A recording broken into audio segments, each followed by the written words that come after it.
You're listening to a proud member of the FightFans Radio Network.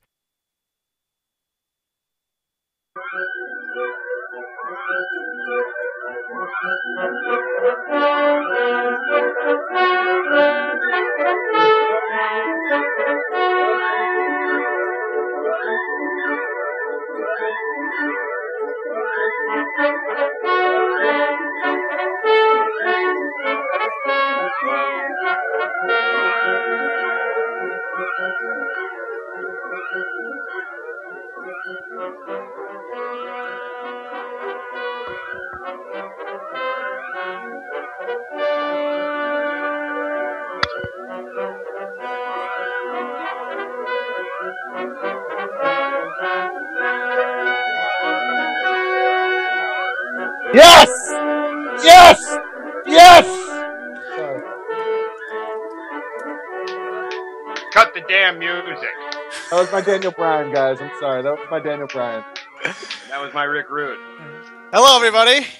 Welcome to a new and special edition of the Untethered MMA Podcast, Sunday Hangover edition. This is something that we're going to hope to do after pretty big events. We're not going to do it after every UFC event because some of us have lives, but it is July 8th, 2012. If you want to reach the show, you can call in at 410-988-6525, and you can reach the three of us on Twitter at It's Mike Fagan, at FightLinkerSubbo, and at MattRoth512. As we were leading into the show here, turns out Derek, you had a night last night. You were driving across town because. Well, first it was to go watch the fights. I had no intention of getting laid when I left my house last night, but that is in fact what happened. Yes, and then I also admitted to you that I also had sex last night, but I didn't have to drive across town for it. I don't know if I'd use the terminology admitted to it, like you committed a fucking crime or something, like you told me. Well, revealed? Would that be a more appropriate term for you? I unearthed that I had sex last night. You're all a bunch of sinners. You're all a bunch of sinners. Matt Roth did not have sex last night, but he did. It sounds like he did have a pretty good time this week. Man, all right. So, so obviously everybody knows that I wasn't on the show on Thursday. That's when we host the show, right? It's Thursday. Everybody knows. Everybody knows, Rod. So I wasn't on the show because I've been fight weeking really, really hard, and I just don't know how to not fight week. Mike, you could vouch for that with Bloody Elbow, where I'd stay up until like 4 a.m. covering fucking, post fight pressers and shit like that. I just don't know how to turn it off sometimes. Yeah, the thing about you, Roth, is that I had to defend your status at Bloody Elbow when I was there, and I always said, like Matt or hate Matt, like his writing, hate his writing, the dude fucking works hard. I don't think anyone can argue that. Yeah, I mean, like, honestly, look, I'm a complete fuck up. I'm a drunk. I didn't complete college. I'm by all definitions, I'm a fuck up. But as a very, very intelligent and well-spoken African American named Will Smith once said, "I am willing to die on that treadmill." And what that means is that either you're going to get off first or I'm going to die. And that's basically how I approach, working, is that, I'm going to beat you or I'm going to die. Also probably how you approach sex. You're going to get off or die. I mean, it's a race with sex. Like, I'm trying to get off first. Yeah, buddy. and the thing is, 100% success rate. 100% success rate with getting off in sex. I think lifetime I'm probably like a 99% success rate. I know there's a couple times where I've had to shut it down. Damn, you guys need to drink. You guys need to drink more whiskey. Oh, so we don't have to bat 1,000 when coming. Yeah, I don't want to do that, man. It sucks. You still fuck, and she still comes, and when she asks you, you just say, "Yeah," and you roll over and go to sleep. That's bro, if you're too, that's the exact opposite of the point. Opposite of the point. And if you're too drunk to fucking come, there's no way you're making her come. There's no fucking way. Oh God, you guys must be. I don't know if you got problems with your equipment, or if you're just bad at this whole sex thing, but I've been blind drunk and made a girl come before. I'm Derek Silva-Ticky. I'm so great. Look at me. I'm Derek Silva-Ticky.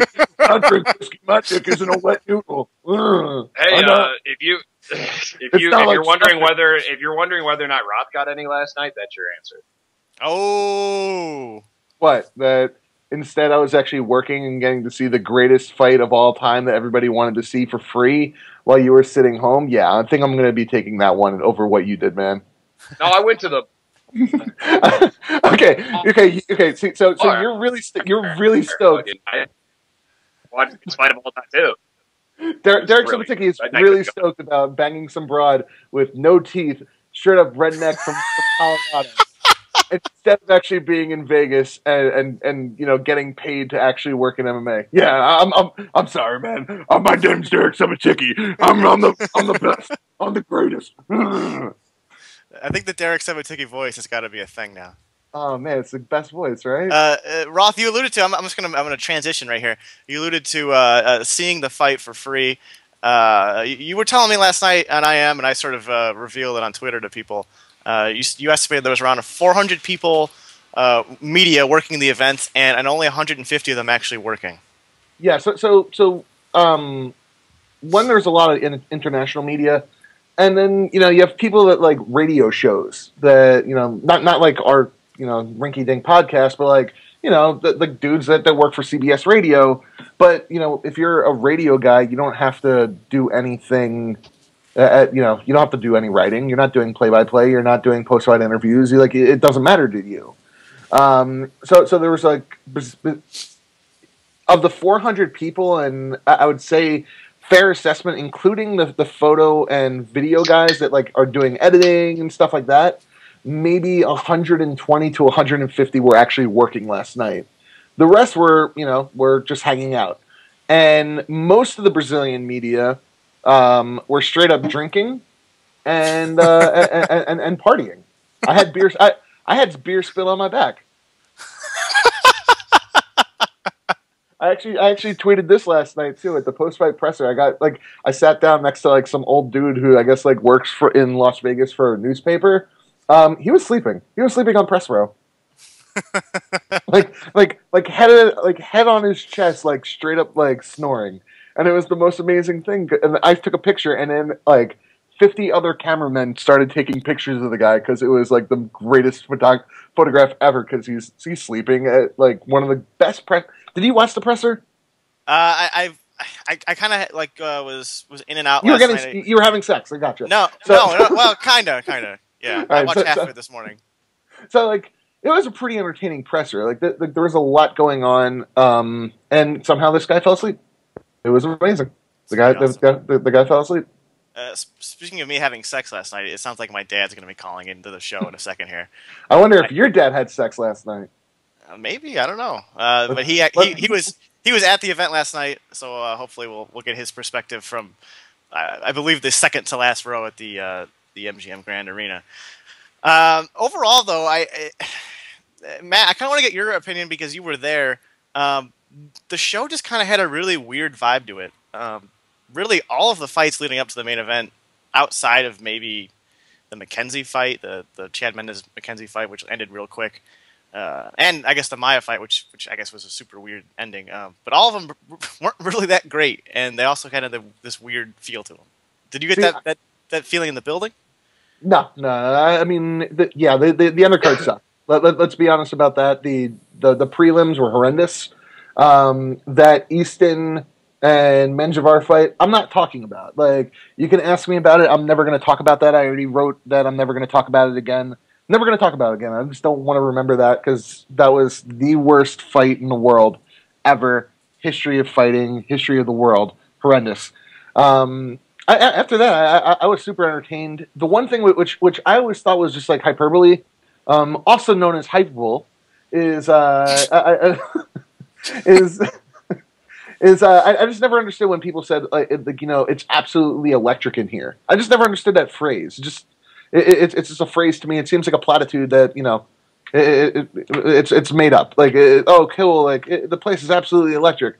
No, like it was actually electric in that building last night. Like that fight might as well have been in Brazil. It was absolutely incredible. There was a build-up from the second that Chad Mendez and Cody McKenzie entered the cage, all the way to the end of the fight. Of the main event, that place was just building and buzzing, and I was very impressed, and I finally understood what it meant for something to be electric. Those FX prelims probably took a little bit of steam out of the crowd. They sucked. They were horrendous, and that's why you probably didn't hear Dana White and Joe Rogan yelling as much or as loudly. But besides that, man, that was a great night. If anybody's disappointed by UFC 148, you either had it stuck in your mind that this was going to be like the most incredible night ever, or you just don't. It's impossible for you to have fun. Basically, you're a fun hater if you hated last night. Well, the reason that you didn't hear Joe and Dana yelling as much is because they were running real short on time. That last fight ended right at 8:59 or 9:59 Eastern time, and Joe was doing his usual Barker shit, and he actually said that they're telling me to cut it off. So that's part of that reason. I also thought, where was I going to fucking go with this line of thought?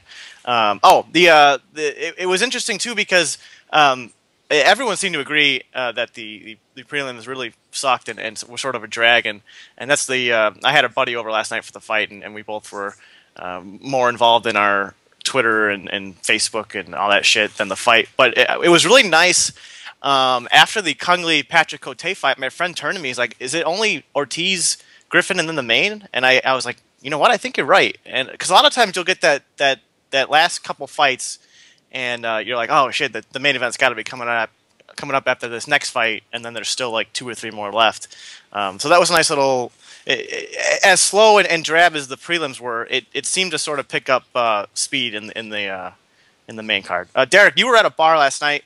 What was your overall impression of the show as a whole, and the pacing and the feel in the bar as well? What the fuck, Derek? Well, the feel in the bar was fucking asshole. I think I am. Am I delayed? God damn it! No, I don't think you're delayed. Are you? I can hear you. Well, is that good? I mean, what are you bitching about then? It sounded like that you were away from your computer and then ran back when I fucking brought your ass up. No. He was. I'm on headphones. It's impossible. How am I going to do that? Smoking a bowl, Derek? What's going on here, buddy? There was definitely dead air there. I couldn't even open my safe. I was, I don't know. I moved my computer. Maybe that was the problem. Right, so now you're blaming technical difficulties because you're incompetent. The atmosphere in the bar was electric, you assholes. It's electric. No, really. What was it like watching wherever you were in bumfuck Colorado? No, it actually was. It was very packed. I started tweeting a few things with the hashtag things you hear at the bar, and one of them was a guy who hadn't seen a UFC fight since Gracie Hughes. Guy hadn't watched a fight in 5 fucking years, and this is the one he turned out for. Or what is that? 6 years now? Yeah. Anybody? Yeah. Yeah. Go ahead. Yeah, there were a lot of people there that weren't casual UFC fans, and some that really weren't at all. That were just kind of dragged there by a friend. My favorite moment was probably during the prelims when they had that Little Caesars commercial, and the bar started hooting like howler monkeys, like someone was challenging their territory. Yeah, if anyone's not familiar with that commercial, there's a dude that catches a big fish, holds it above his head, turns around, and there's a dude with a $5 Little Caesars pizza who holds it above his head, and they start hooting at each other. And then some broad with a Dashin holds the dog above her head, and they start hooting at each other. So I was actually really happy to hear that bar did that, because I think that's fucking hilarious. What are you guys talking about with hoots? You'll see it. It's a Little Caesars commercial. If you haven't seen it yet, you'll see it at some point. No, I said hoots. I said hoots. Oh, you're just talking about the hoots? Yeah, I'm talking about hoots, man. Yeah, there's so one of the coolest moments of this whole week, not UFC 148 related, walking out of the elevator and a woman walking by in a completely see-through dress without wearing any underwear or bra. And you saw everything. Legitimately everything. It was the greatest. And Yeah, that was the best moment of the week. Was that at the MGM? No, that was at the Luxor. I love that you're saying at the Luxor. Well, I'm sorry. Some of us aren't like big money like Mike Fagan. Yeah, I'd be staying with my buddy out there, man. Yeah, I need to have a buddy out here so I can save the $400 that I'm spending for a hotel room. Oh shit! You know what? Actually, kind of fucking tie that shit together. Unless they've changed, there actually is a Little Caesars at the Luxor. Yeah, I'm not having Little Caesars, man. That shit's horrendous. Dude, no. That's literally the worst pizza in the world. No, it is not the worst pizza. You're a fucking asshole. Yes, it is. No, no, dude, it's no. The worst pizza. Fuck you. Fuck you. The absolute worst pizza is frozen Totino's pizza. That shit is. I would rather have that. I would rather have that than eat cardboard. Jesus and Christ. that's dude. Little Caesars is eating cardboard. It's cardboard. Dude, so those Totina party pizzas. Those are shit too. We have a caller. I think we have caller. Identify yourself. I think I know who you are, though. Do we have a caller? Yep. It fucking sure looks like it. I know whose number that is. Yeah, I'm gonna read your number out. Yeah, yes, if you don't. Yes, I can hear you. What's up, Dad? Hey. How's it going? It's all right. I'm out here by the Samstown parking garage. As usual. So last night, where did you buy that ticket? My dad, he bought a ticket, $250. But I thought you were at Samstown. How did you get a hold of a ticket? Well, you put a shout out on Twitter, and I saw that they had released a bunch of $125 seats at the box office. So I jumped in a cab and I drove over to MGM. And of course, they didn't have any. They had $850 seats and $1,200 seats. So I said, well, I don't think I want to see it that bad. So I just kind of hung around, and there were guys, that were offered tickets, and I talked to a few guys, and they all wanted $600, $800. And then I found this guy who had a $250 seat face value. There was a group of them that had come out to go to the fight, and one of the guys dropped out, and they were trying to get rid of this ticket. And it was just one of those printed Ticketmaster tickets. Yeah. So I was afraid that maybe it was a copy or it wasn't real. So I go, and he seemed really sincere, and I know those guys can be that way. But I went ahead and gave him the money, and then I had to come back to Sandstown. So then I went out there at about 6:30, and just hoped and prayed that when I went through the gate that the scanner would accept it. Right. And it did, so I was there. So what was your what was your overall impression of the show? Obviously, you probably only saw the last 5 or 6 fights, but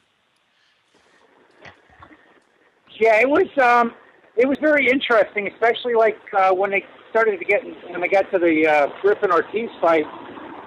The crowd seemed pretty evenly divided as to who they were rooting for. Yeah. And so that was kind of a cool fight. And then the last fight, it seemed like everybody was for Sonnen in the crowd during the fight. And as soon as Silva won, they all just went nuts for him. Sorry, I think I just heard Matt Roth having to beat away the cleaning lady in this hotel room. Yeah, I'm sorry about that. Apparently can't hear you saying nope over and over again, and just opens the door wide open. Well, when I heard that, I first was like, does Matt have a dog somewhere? Is he telling him not to take a shit? And then I was like, oh wait, he's in a hotel room. He's probably some lady's probably trying to get in. So is it something you would do again, or was it? Yeah. I mean, you pretty much went to the most historic fight in UFC history, so it's only downhill for you. Yeah. But after being there, I might actually spend $800 to go see it. Whoa! I did not expect to hear that. So I'll just let you. I'll just ask you one more question on the way out. What'd you think of the main event? Were you kind of surprised at how it ended up?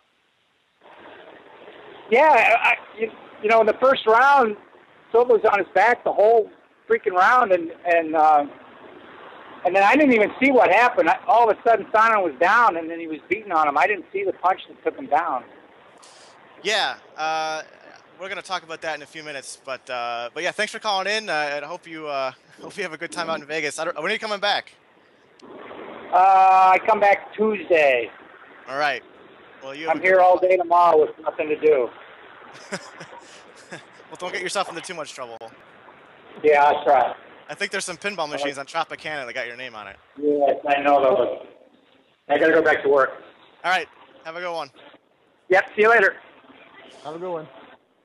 Yep, thanks, bye.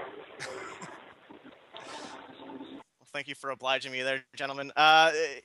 He was alluding to the final sequence in the Sonnen fight, the Silva Sonnen main event, and we can transition right into that. My friend and I rewatched the fight a few times last night, and specifically there was a punch that Silva threw with about 3:45 left in the second round, and it looked to us that it was an anchor punch that landed and it sort of sent Sonnen into desperation mode. I've rewatched it about 5 or 6 times this morning, and I don't know if it landed. It's really hard to tell frame by frame because it's not a high speed camera, but it's really hard to tell if it lands or not. But Matt, in the building, what kind of sense did you give? What happened there at the end of the fight? Well, I mean, from my perspective, and let me say that when I said that there was kind of going back to when there's 400 media there, I was in auxiliary seating, so I had a bird's eye view from the cage to the cage. I wasn't sitting cage side.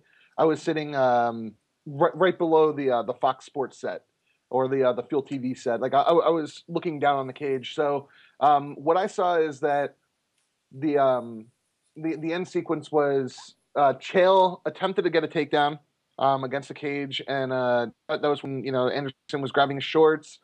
They backed off, and Anderson, it looked like he landed a pretty clean shot that put Chael pretty woozy. Chael was pretty woozy. Chael tried throwing a spinning back fist that put him on his ass, and then Anderson ran in through that crazy ass knee to the chest, threw some punches, and then it just kind of went downhill from there. I do think it was that anchor punch. It's the same punch that he hit Forrest Griffin with. Yeah. And the same exact thing happened, except I would say, is it safe to say and fair to say that Chael is tougher than Forrest Griffin? I don't know. I mean, the thing with that Forrest fight, though, is that Forrest took a lot more clean shots to the head. I mean, it was just a complete mismatch in terms of speed and precision and ability. And the thing, going back to that anchor punch that he landed on Sonnen, maybe or maybe not, and when I watch it, the trajectory looks off. It looks like Silva's hand is gonna, because basically he's coming under Chael's left hand as Chael's throwing a left-handed punch, and it looks like the hand sort of blocks it, so he can't get to the chin. But at the same time, the way Silva's head reacts, it doesn't look like a normal move for how he was throwing that punch. But Derek, at the bar last night, just your initial reaction when you saw that final sequence.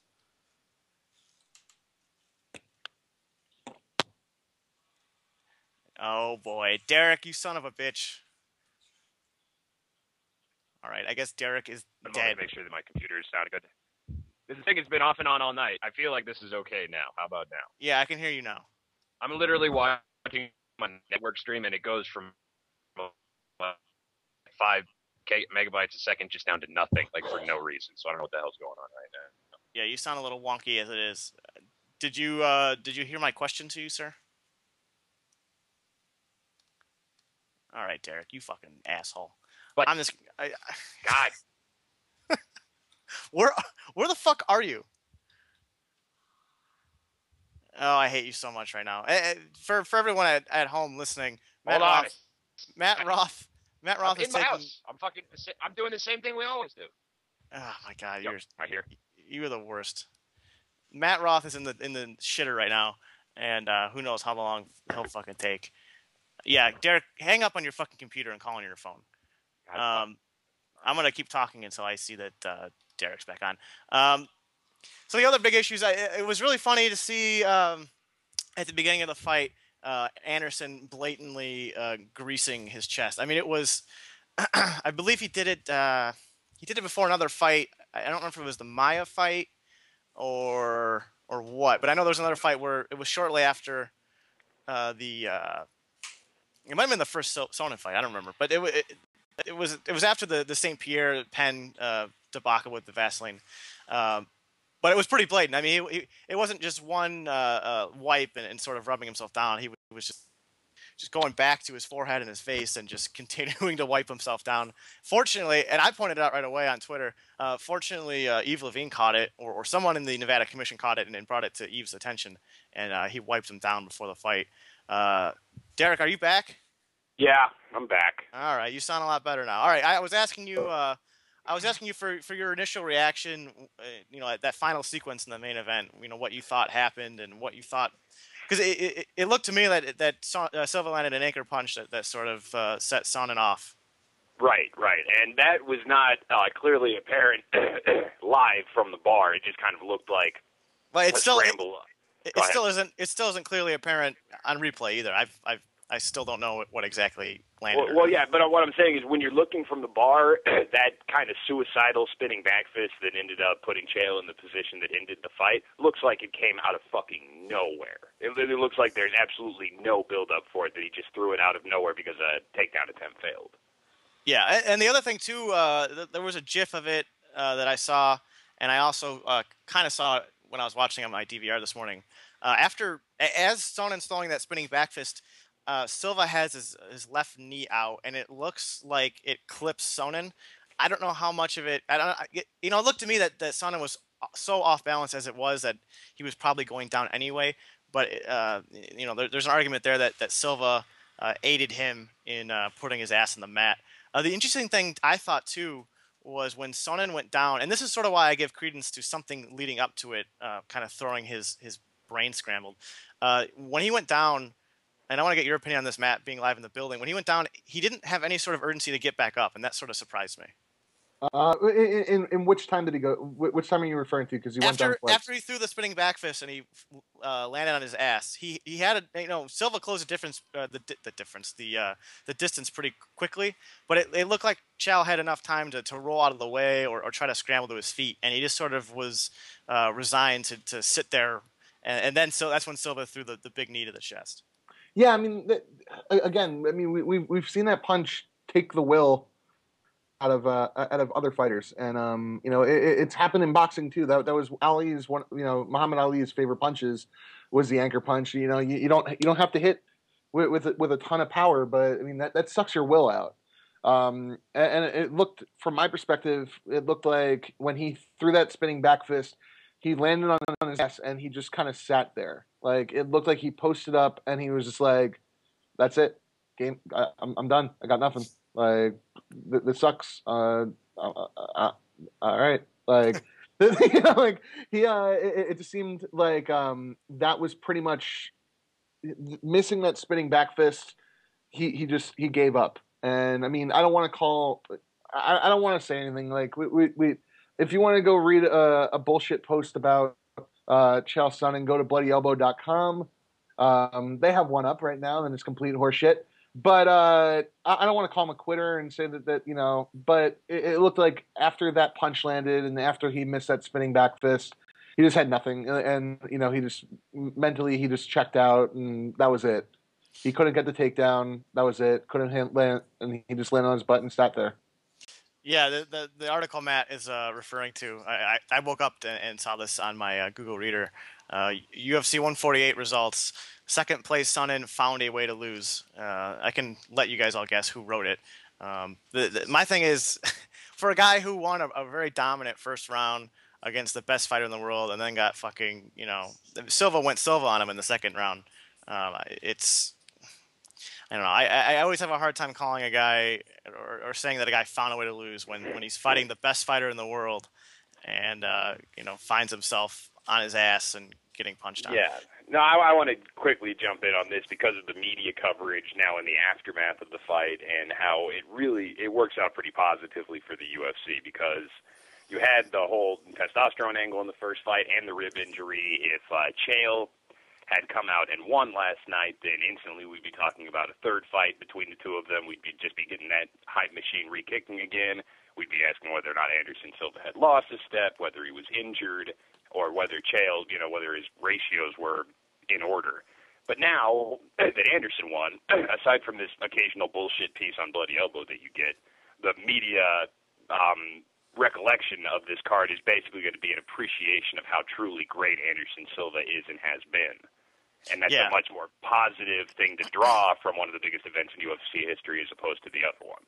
I would disagree with you, Derek, and say that this wasn't the best case scenario for the UFC. I think that the best case scenario for them would have been if Chael actually beat Anderson and they were able to get a third fight out of them. I mean, look, 400 media, that's never happened before. I mean, Dana at the presser, he was saying that this was the biggest fight in UFC history, the biggest traffic for UFC.com. Everything was the biggest ever, biggest gate ever, biggest everything. Dude, the figures that he told us for International Fight Week, they did like an entire week in Las Vegas of like getting the fans involved. He told us there was anywhere between 93 and 140 million dollars economic impact in Las Vegas. Trust me, if the best case scenario for the UFC would have been Chael Sonnen winning and getting Sonnen Silva 3. That would have been the best case scenario for them. Oh, from a business perspective, I completely agree. I'm talking about when it comes down to the coverage of the event and the recollections that are happening today and the next day and people remembering it. It's going to be remembered as a furthering of Anderson Silva's legacy as opposed to the end of it. So from a pure coverage standpoint, it's beneficial as far as the storylines that come out. I agree with you business-wise, but it sounds to me like they think they've found kind of a foil for Anderson, and it's just going to be random patriotic American that people really like. And you'll see last night, one of the first people that was talking shit about Anderson Silva on Twitter was Tim Kennedy, saying, greasing down your arms, grabbing shorts, throwing knees on the ground, is that how a champion acts? So it seems like he's trying to set himself up to be that next foil in that line, and if they can use that character over and over again, they'll get a lot more interest in fights for Silva than they did with, say, Belfort or Okami. I want to jump in on that point specifically. I was talking about the Vaseline issue when you guys were dealing with your own personal issues there, but also the shorts grabbing in the second round. That was some Ric Flair level pro wrestling cheating. He had him and Sonnen were in the clinch, and Silva was very deftly grabbing the opposite side shorts from where referee Eve Levine was standing, and holding on pretty fucking tight. And when they started to disengage, I mean, he was still, not only just grabbing but pulling. I mean, it was like in the NFL where you grab a guy's jersey and you're trying to bring him down. Like, it was that much of a pull. And Eve Levine, stepped in and swatted his hand away. I think he actually had a right there because he warned Silva earlier in the round for shorts grabbing. I thought he had every right to stop the fight and deduct a point. And did that surprise either one of you that it wasn't made more of a bigger issue? Because it was a very blatant short grab. It was, but I remember back to Congo Brown. Congo probably got 4 warnings before he got his first point taken away, a couple warnings before his second point, and then he kept on doing it and didn't get disqualified. I would have been more surprised in a fight where people were largely saying if it goes to decision, Chael's going to win. That's his only hope. I would have been really surprised to see Eve Levine take a point away from the champ in the second round, absent an illegal blow. If you ain't cheating, you ain't trying. Yeah, and that was the other thing too. Like, Eddie Guerrero shit out of here. I was posting or tweeting about the Vaseline, the shorts grabbing and stuff. But I have no I'm not gonna poo-poo him about it. I think a little gamesmanship, a little cheating like that is I enjoy it. I like guys that try to push the envelope with that stuff. So, and it also has another just kind of additional context to the fight, and you know what, big up on Chael Sonnen after the fight. He was asked about the shorts and grabbing, and Chael gave a really nice response. He said, I don't really care about that stuff. He grabbed my shorts, I grabbed his shorts. He's gonna grab my shorts tonight. Sometime in the future, I'm gonna grab someone else's shorts. And he didn't use that as an excuse for why he lost. And I think he probably realizes that that's not the reason why he lost. And the other next for Chael Sonnen? Like, what do you do with him next? Yeah, that's what I want to get to. And both guys, really. We'll start with Chael. Where do you go from here? This is always kind of a weird question to ask right after a fight because you kind of wonder where the fuck the guy goes. But there's a lot of fights for him at 185. The name that comes right to mind is Vitor Belfort. See, here's the thing, and I mean, it's pretty like. Can we agree that he's the second best middleweight in the world? Yeah, I don't think that's controversial right now. So I mean, there's really nothing for him to do except be, a gatekeeper and be what Rich Franklin was.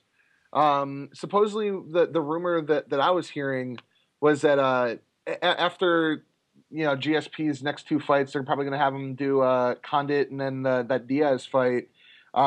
There's talk of sending GSP up to 185 for Anderson and Chael. Those are the two fights that he wants. He wants Anderson and he wants Chael. Those are two huge money fights. That's a possibility for Chael Sonnen, and I would be completely open to the fact to see him fighting George St. Pierre, because I think that you'd finally see George forced to fight, and I think that's what we want to see, right? You want to see George St. Pierre fight, and I think that would be the person to make him fight. I think same thing with Anderson Silva. Anderson Silva would make George St. Pierre fight. It's interesting too if GSP went through a run of Condit, Diaz, Sonnen, and Silva. I mean that's probably one of the best 4-fight runs of competition. I do find it interesting that in competition, not in MMA, in competition. Yeah, I do like too that rumor is coming up as St. Pierre is recovering from major knee surgery, because I have serious doubts that I don't know if he'd be an underdog, but it would be not as automatic of an option, I think, of him running through those three guys to get to Silva. I would have no hope that fight, even if Dana White and George St. Pierre came out and said, this is what we're going to do, we're going to have this track where I'm going to get to Anderson, I would still have major doubts that fight would ever go down. I don't think he shouldn't leave 170 anyway after Condit and Diaz if he does that, because at that point you'll have Ellenberger, you'll have Hendricks, you'll have Campman, you'll have McDonald, you'll have other guys at 170 ready to come up and take a shot at his strap. He doesn't need to leave that weight class. Dude, no one gives a fuck about Ellenberger and Hendricks.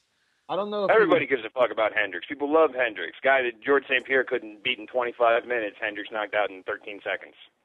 God. I don't know if he would be the underdog, but he sure as hell wouldn't be the overdog.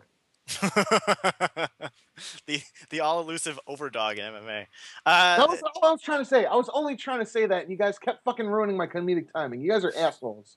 Fuck you guys. Like, I'm in Vegas. I have work to do, and you guys are like, oh yeah, let's make Matt Roth wake up at 9 a.m. after he stayed up till 3 a.m. and do some rinky-dink podcast. I'm better than this. So if Sonnen's gonna if that's what he's got going on in his horizon, what's next for Anderson? Because I don't know. Was there any talk about that last night about who he might fight next? I know that was asked to Dana and he didn't really have an answer for him. That Anderson doesn't want the fight. He doesn't want to face John Jones, but that's the fight for him. Dana was kind of he didn't really want to commit to anything. We said, what about Mark Munoz, and what about Hector Lombard and Michael Bisping, and what he said is like, yeah, they're all in the mix. And then somebody asked about John Jones, and Anderson doesn't want that fight, but Anderson also didn't want to fight Chael Sonnen for the second time, and Dana was able to make that happen. And kind of going back to what I was telling you on over GChat, after the post-fight presser, Anderson hugged Chael Sonnen, and then Chael and Ed probably spoke for a good 10 minutes. Chael made Anderson and Ed Soares a ton of money. Let's not shit ourselves and think that there was a lot of animosity. There was probably a lot of anger about what Chael was saying, but at the end of the day, these guys are businessmen, and Chael Sonnen made those dudes money. And if then you know what also is going to make Anderson Silva a ton of money? John Jones. You know what's even going to make him even more money? John Jones in a stadium in January or December. Because guess what? That's what the UFC is planning. Yeah, I just want to run down. I'm at the SB Nation rankings. I'm going to read off the non-Anderson Silva Chael Sonnen guys in the middle eight rankings, and I want you guys to tell me to stop when you hear a name that you really want to see Anderson fight. Mark Munoz. Nope. Vitor Belfort. Nope. Mike Bisping. Nope. Tim Boach. Nope. Luke Rockhold. Who? Exactly. Yushin Okami. Chris Weidman. Chris Weidman. That's the one. That's what I was waiting for. You want really? Man, you're nuts. The only time I've seen Anderson Silva look human, and it includes the first round last night, is against a better wrestler than him. So give me the best wrestler in the division other than Sonnen to fight him. Weidman is a 28-year-old fighter with his fight with Mark Munoz this week is going to be his 9th professional fight. Sure, and well, how many did John Jones have when he won the title? It's not a matter of how many fights you got. Son, are you going to compare Chris Weidman to John Jones? Actually, kind of, because of how their career trajectory has gone so far. Weidman is older than John Jones by a number of years, but he's been dropped into fights against opponents that everybody thought he was going to lose to, especially the Maia fight on short notice, and he's always won. And bro, pretty sure Weidman was a big favorite going into that Maia fight. Well, that's silly because Maia is a much more experienced fighter, and when you think, wrestler with top control, what's the worst thing you can put him against? Oh, a jiu-jitsu black belt that tossed him off his back, but it didn't matter.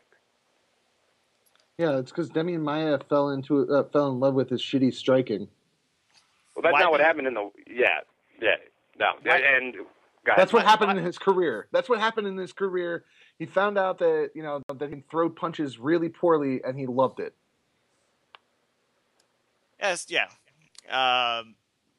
He looked pretty good last night. I mean, 170 might be a big difference for him. He wasn't, manhandling guys like that, or at least grappling with that kind of strength on the feet at middleweight. So maybe this will make a difference. Bro, how many punches did he throw? How many punches did he throw? He ended Dong Young Kim by that. He took his back and ended up on top of him by slamming him to the ground hard enough where I'm pretty sure it broke a floating rib. He didn't really do that at 185. You're the worst, Derek. He dropped one lateral drop against Chael Sonnen, and everybody thinks he was fucking throwing dudes around at 185. You're the fucking worst. I'm going to get off that because I can't stand to hear you talk about that anymore. The last thing I want to talk about in terms of this big top fight, Matt, you kind of alluded to the UFC and Dana White talking about breaking traffic records at UFC.com, and I believe Dana said that they have metrics that they believe this is going to be their top selling pay-per-view of all time. I think it's going to do better than I originally thought. I kind of put the over-under at 900,000. I feel fairly confident that this is going to break 1 million, but there's no way this breaks 1.6, does it? Yeah, I mean, honestly, the amount of play that just got on ESPN was insane. Mm-hmm. The fact is that you have to factor in late buys, and there will surely be a ton of them because they want to see the fight. The UFC has always been super protective about showing finishes, and people are going to want to see that finishing sequence. So I don't think that it would be out of the realm of possibility for this to do 1.6. Like honestly, like entering the week, I would have totally said, yeah, you know what, he's out of his mind. By now, after everything's all said and done, he may be right. I mean, our traffic on Bleacher Report was insane. I'm assuming then maybe Gina Morosco and Brent Brookhouse can confirm it. But it was a big traffic night for everybody, and that usually means that there's going to be huge pay-per-view buys. Yeah, I don't think that was under any question. I mean, I think everyone expected this pay-per-view to do well. It's just the difference between doing a really good numbers and all-time great numbers. One last thing I forgot to mention. I just want to get a quick opinion from both of you. First round, 10-8 Sonnen or 10-9 Sonnen? 10-8. Derek? I got to rewatch it. I got to see if Anderson landed 3 punches before he went down, it's a 10-9.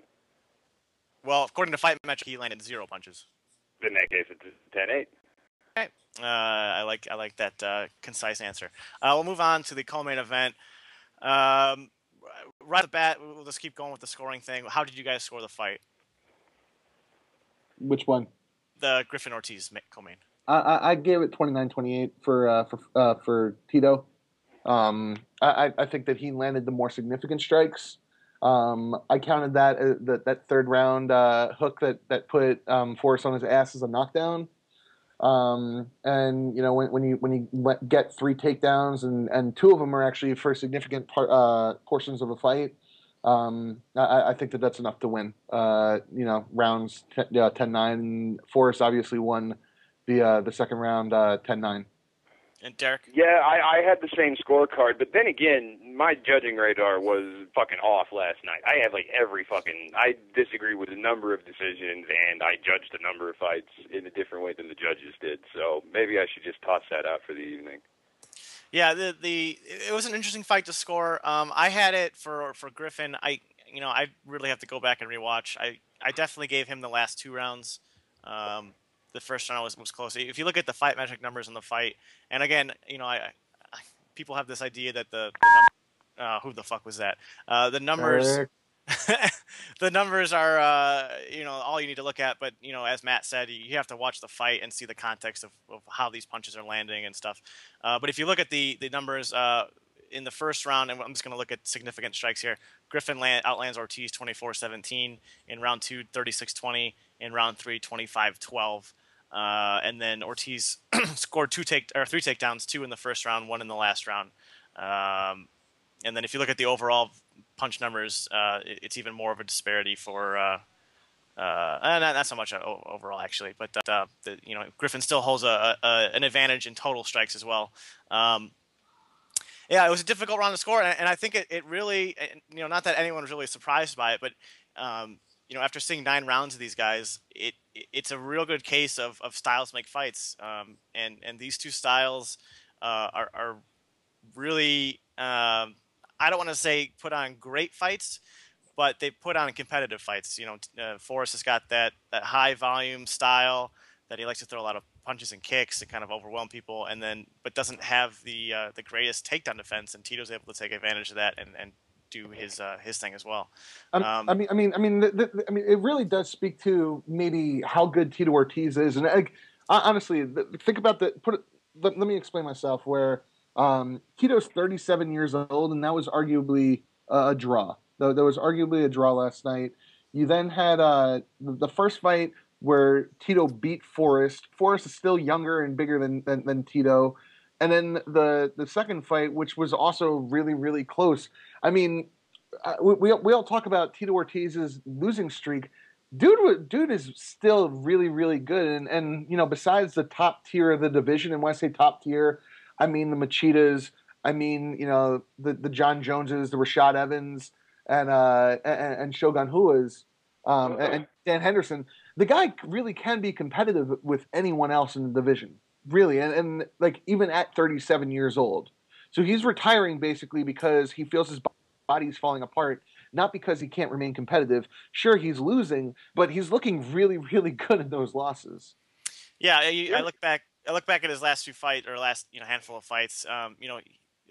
Forrest, Minotauro Nogueira, Rashad, Ryan Bader, Matt Hamill, Forrest. Yeah, and Matt Hamill beat the hell out of him. That's when I was ready to stick a fork in Tito, when Matt Hamill just wiped the floor with him for 3 rounds. Yeah, but his back and knee were completely ruined, man.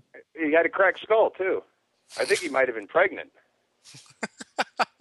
Speaking of Tito's skull, what the fuck was going on with that Gladiator helm? And why was he wearing his beanie underneath the helm? I thought that was the Super Shredder helmet when I first saw it. I was thinking Teenage Mutant Ninja Turtles that fucking Diesel wore. The Kevin Nash outfit. Yeah. Dude, I was laughing so hard when he walked out in that. Like, I was sitting next to John Snowden, who by the way, really, really rad dude. But like, we were giggling so hard when Tito was walking out with the Gladiator helmet. That was hilarious to me because he's never done that before, and it was just seemed like he's trying to, you know, really, really belay the point that he's a gladiator. Yeah, well, that's the thing. Is like Tito is such an unintentionally funny guy, and what he was doing was so, in his mind, so genuine and so heartfelt. But I mean, it's just it just came off as such a goofy thing to do. Yeah, I mean, look, honestly, I'm a huge Tito Ortiz fan. I've always been a Tito Ortiz fan. So I mean, I went to the Hall of Fame ceremony. That was, that was an emotional time for me too, because like Tito's running down his career and running through everything. I literally had goosebumps the entire time. After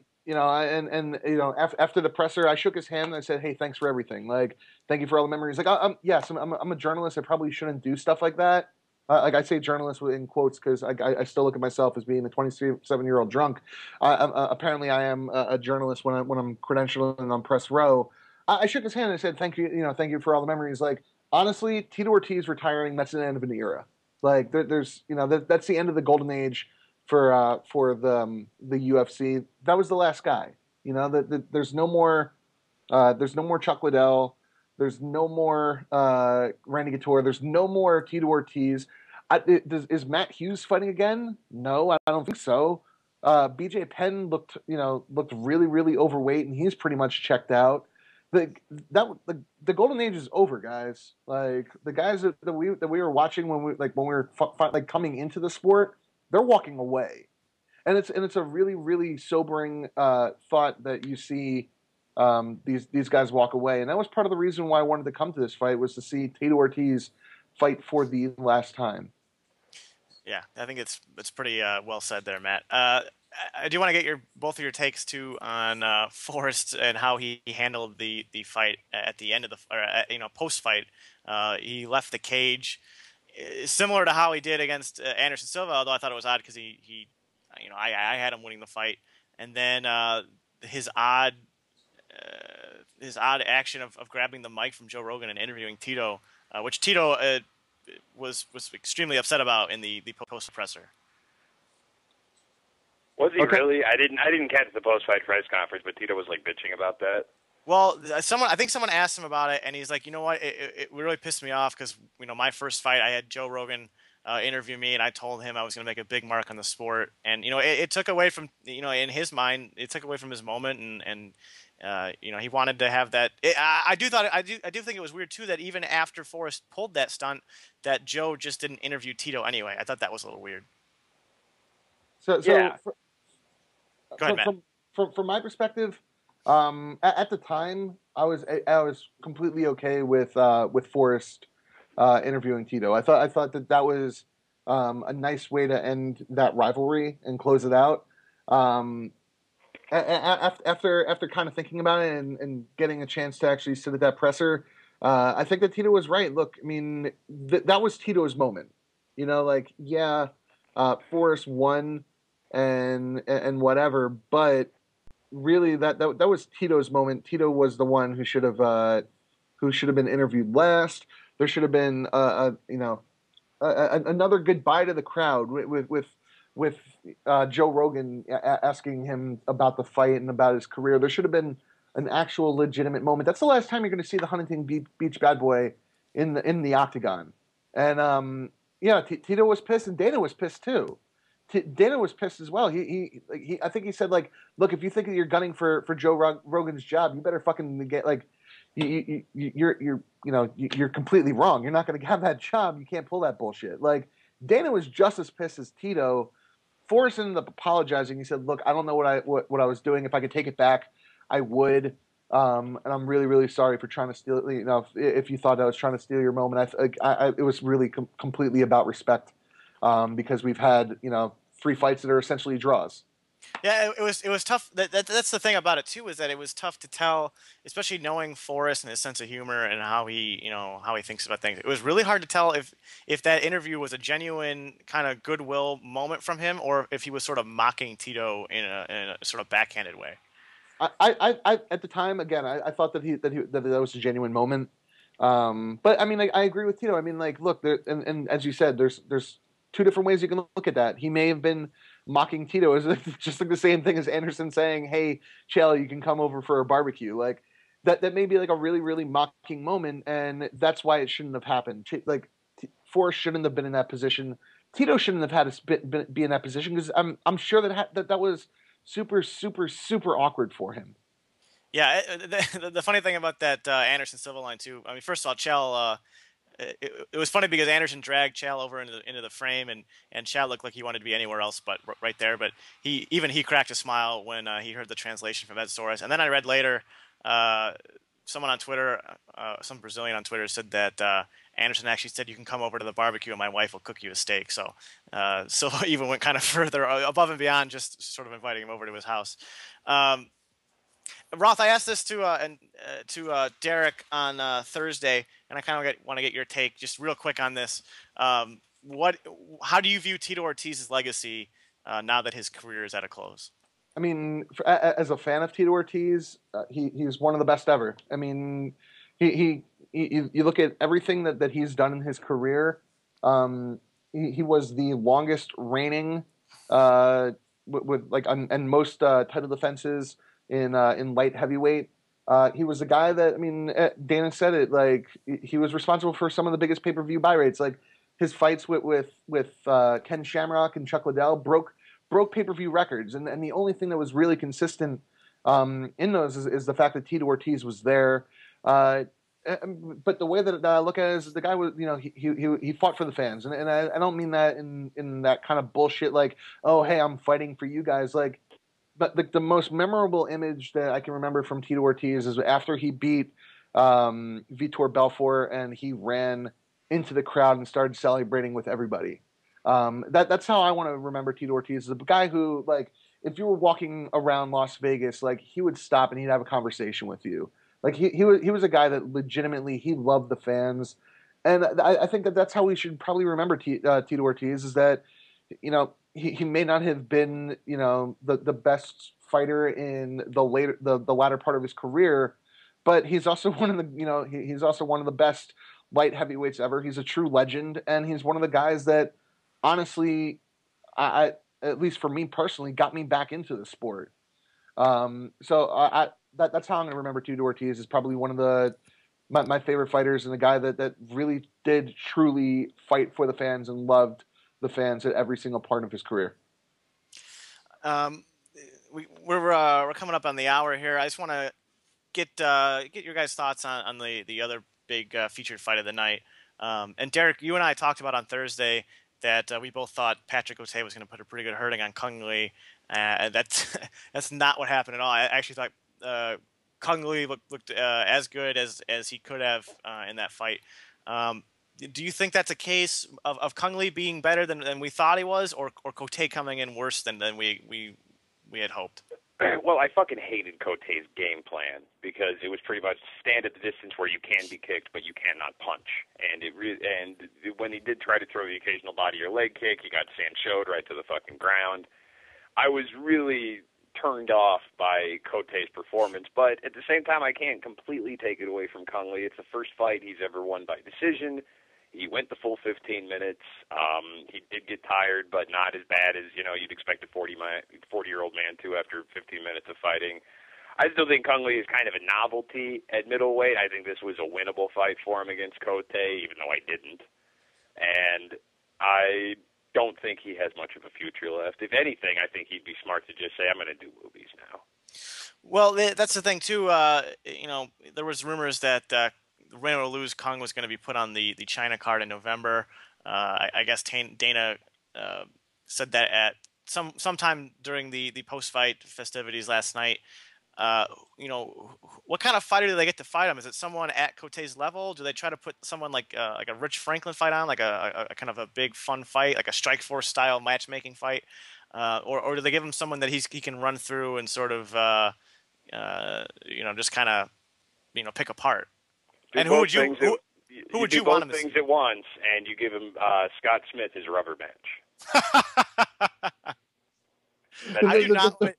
If there's someone I want to see less than Kung Lee, it's Scott Smith. Man, the funniest part though is the fact that, like, Dana's assuming that Kung Lee will do well in China. Like, he's Asian. Like, he's Asian, so he must be a huge draw in China. That's honestly probably Dana White's thought process. But you know what? He may be right. I mean, he does have a very, very exciting style. If there's a fight that I would like to see Kung in at middleweight, man, like, there's not much really. I mean, Patrick, I was really, really impressed by Patrick O'Tay. That I may be the minority here. I thought that his boxing looked pretty good when he was able to get in the clinch. He was beating the shit out of Kung Lee at various times with uppercuts and punches to the body. That second round, I thought that Cote looked good. So I mean, Kung Lee, I'd rather him just retire.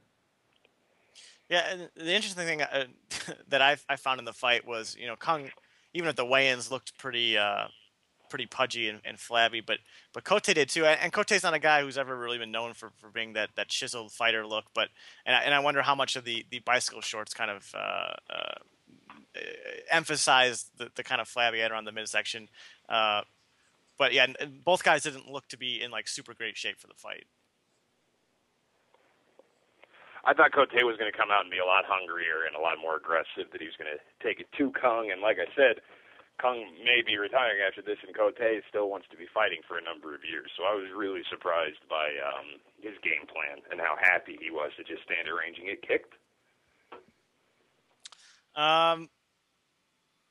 Anything else you guys want to talk about before we get out of here? I'm watching the Wimbledon match between Federer and Murray here, and it looks like Federer's up 4-3 in the fourth set, on his way to another title. But anything else you guys want to say, Matt? Any other stories from the fight week that you can divulge for us? Yeah. So I mean, the last thing I want to say is this was it was the longest and also probably the most fun that I've had on a fight week. The UFC, they put together a lot of stuff for us to do. We had a media workout on Wednesday, and Mike Pyle completely destroyed my calves and my quads by just like 20 minutes of squats and burpees. That was it. It was 20 minutes of squats and burpees. That sounds like the most horrendous thing, and it was. Honestly, this was a really, really fun week. I still have to, reflect on everything. I'm off to San Diego today, and fight week for me does not end until Thursday when I fly back to Austin, and I'll be taking a couple of days off from MMA. Just way too much going on, and I need some time to relax. Derek, final words? I enjoyed the card. I look forward to the next one. Succinct and concise as usual. All right, that's it for us today. Hopefully we'll do this in the future again, and we'll see you guys on Thursday.